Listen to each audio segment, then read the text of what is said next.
Ya, Assalamualaikum warahmatullahi wabarakatuh. Kelompok kami akan memberikan penjelasan tentang tema yang kami ambil, yaitu Big Data di dalam aplikasi YouTube.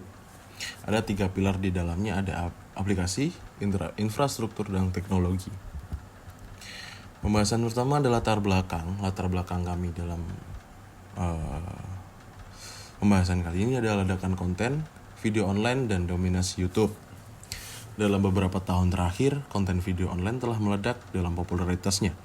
Salah satu platform terbesar di dunia dengan lebih dari 2 miliar pengguna bulanan. Ini menjadikan YouTube sebagai platform utama bagi pencipta konten hingga pebisnis untuk menjangkau audiens. Lalu latar belakang yang kedua ada volume data besar dari miliaran pengguna. Setiap interaksi yang dilakukan oleh pengguna menghasilkan data. Dengan begitu, data yang dihasilkan sangat besar per harinya.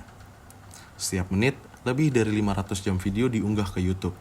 Ini berarti harus mengatur data dalam jumlah besar yang menambah kompleksitas pengolahan data. Latar belakang yang ketiga, pentingnya Big Data dalam meningkatkan layanan dan pengalaman pengguna.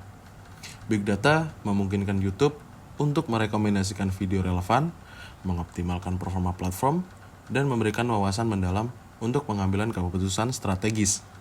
Selain itu, Big Data membantu mendeteksi dan mencegah aktivitas berbahaya, memastikan platform tetap aman dan terpercaya bagi pengguna. Lalu pembahasan yang kedua ada rumusan masalah dan tujuan. Rumusan masalahnya adalah bagaimana YouTube mengelola dan menganalisis volume data yang sangat besar. Apa infrastruktur teknologi yang digunakan oleh YouTube? Bagaimana aplikasi YouTube menggunakan Big Data untuk merekomendasikan video, konten, peran teknologi seperti machine learning, dan pengolahan data real time. Lalu yang terakhir rumusan masalahnya adalah tentang tantangan privasi dan keamanan data. Tujuannya adalah yang pertama mengidentifikasi strategi YouTube dalam pengolahan Big Data. Yang kedua memahami infrastruktur teknologi yang mendukung. Yang ketiga, menjelaskan penggunaan Big Data dalam aplikasi YouTube. Yang keempat, menilai peranan teknologi terkini dalam layanan YouTube. Yang kelima, mengidentifikasi tantangan dan solusi terkait privasi dan keamanan data. Kita masuk ke dalam pembahasan. Yang pertama, pilar pertama ada aplikasi.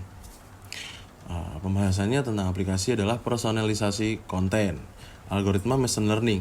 Kita membahas tentang algoritma yang digunakan di YouTube, yaitu tentang rekomendasi video. Algoritma machine learning menganalisis data tontonan sebelumnya, preferensi dan interaksi pengguna untuk merekomendasikan video yang paling relevan. Setiap pengguna memiliki beranda yang dipersonalisasi, yang menampilkan video berdasarkan minat dan kebiasaan tontonan mereka. Lalu penyempurnaan rekomendasi. Dengan mempelajari pola perilaku pengguna, YouTube dapat terus memperbaiki algoritma rekomendasi sehingga video yang disarankan semakin sesuai dengan preferensi pengguna dari waktu ke waktu. Pembahasan pilar pertama aplikasi. Yang kedua ada analisis kinerja, data pemutaran dan interaksi video. Metode pengumpulan datanya, data dikumpulkan dari berbagai interaksi pengguna seperti jumlah penayangan, durasi tontonan, komentar, like, share, dan klik. Lalu evaluasi kinerja tontonan. YouTube menganalisis data ini untuk mengevaluasi kinerja setiap video, memahami bagaimana konten diterima oleh audiens, dan menentukan tren populer. Lalu ada pengembangan konten. Pembuat konten menggunakan analisis ini untuk memahami preferensi audiens mereka. Membantu mereka menghasilkan konten yang lebih menarik dan relevan.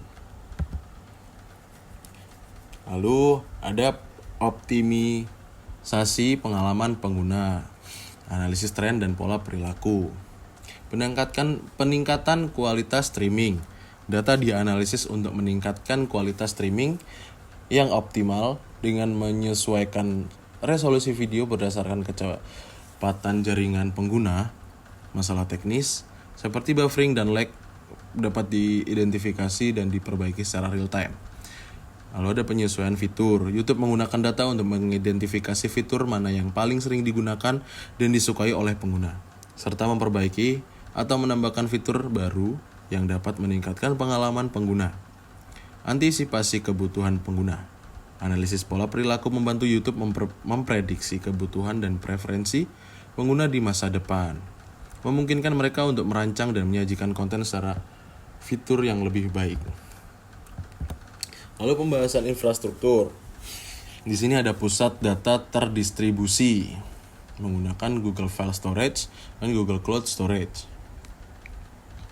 GFS atau Google File Storage adalah sistem penyimpanan terdistribusi yang digunakan untuk menangani data dalam jumlah besar dengan efisiensi tinggi, memungkinkan penyimpanan dan akses cepat terhadap data video. Lalu Google Cloud Storage, layanan penyimpanan berbasis awan yang menawarkan skalabilitas dan keandalan tinggi, memungkinkan penyimpanan video yang aman dan aksesibilitas global. Ini sistem penyimpanan skalabilitas horizontal. Dari desain skalabilitas, sistem penyimpanan YouTube dirancang untuk skalabilitas horizontal, yang berarti kapasitas penyimpanan dan pemrosesan data dapat ditingkatkan dengan menambahkan lebih banyak server. Manajemen beban. Pendekatan ini memungkinkan YouTube untuk menangani lonjakan beban kerja dengan mudah, menjaga kinerja tetap optimal meskipun volume data terus bertambah. Teknologi jaringan atau Content Delivery Network. Distribusi konten atau bisa dibilang CDN, Content Delivery Network, digunakan untuk menyimpan dan mendistribusikan video secara efisien ke pengguna di seluruh dunia, mengurangi latensi dan meningkatkan kecepatan pemutaran. Lokasi terdistribusi dengan server CDN yang tersebar di berbagai lokasi geografis, video dapat diakses lebih cepat oleh pengguna terlepas dari lokasi mereka, memastikan pengalaman menonton yang lancar dan berkualitas tinggi. Kita masuk ke pembahasan pilar ketiga, yaitu teknologi. Teknologi ini bisa dipakai machine learning dan AI atau artificial intelligence yang digunakan untuk menganalisis konten, pengenalan wajah, atau mengklasifikasi. Menggunakan algoritma untuk menganalisis metadata dan isi video, membantu dalam pencarian dan merekomendasikan konten. Lalu pengenalan wajah digunakan, teknologi pengenalan wajah digunakan untuk mengidentifikasi individu dalam video yang membantu dalam pengkategorian dan pencarian. AI digunakan untuk mengklasifikasikan video ke dalam kategori yang tepat, membantu pengguna menemukan konten yang mereka minati. Pengelolaan data real time. Apache Kafka, sistem streaming data yang digunakan untuk menangani aliran data secara real time, memungkinkan pemrosesan data yang cepat dan efisien. Apache Flink, platform pemrosesan data yang mendukung analisis data streaming secara real time, membantu dan memberikan rekomendasi instan dan analisis tren. Pengolahan data besar. Hadoop, kerangka kerja untuk penyimpanan dan pemrosesan data besar dalam klaster terdistribusi, memungkinkan penanganan volume data yang sangat besar dengan efisiensi tinggi. Bigtable, basis data terdistribusi yang sangat scalable, digunakan untuk menyimpan dan mengelola data dengan kinerja tinggi dan latensi rendah. Lalu kita ada pembahasan tentang tantangan. Privasi dan keamanan data yang kita bahas untuk menutup pembahasan kali ini ada enkripsi. YouTube menggunakan enkripsi untuk melindungi data saat disimpan dan ditransfer, memastikan data tidak dapat diakses oleh pihak yang tidak berwenang.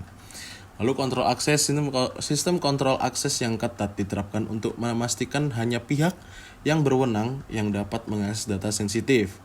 Lalu kepatuhan regulasi. YouTube harus mematuhi berbagai regulasi privasi data global seperti GDPR untuk melindungi hak privasi pengguna. Lalu skalabilitas infrastruktur. Volume data yang meningkat. Dengan terus meningkatnya jumlah video yang diunggah dan data interaksi pengguna, YouTube harus terus mengembangkan infrastruktur untuk menangani volume data yang sangat besar. Pengembangan teknologi, infrastruktur harus diperbarui secara berkala dengan teknologi terbaru untuk memastikan kinerja tetap optimal dan dapat mendukung pertumbuhan yang berkelanjutan. Lalu ada etika penggunaan data. Penggunaan data yang bertanggung jawab. YouTube harus memastikan bahwa data pengguna digunakan secara etis dan bertanggung jawab, menjaga kepercayaan pengguna, dan mencegah penyalahgunaan data. Lalu ada transparansi. Memberikan transparansi kepada pengguna tentang bagaimana data mereka digunakan dan memberikan opsi untuk mengontrol data pribadi mereka.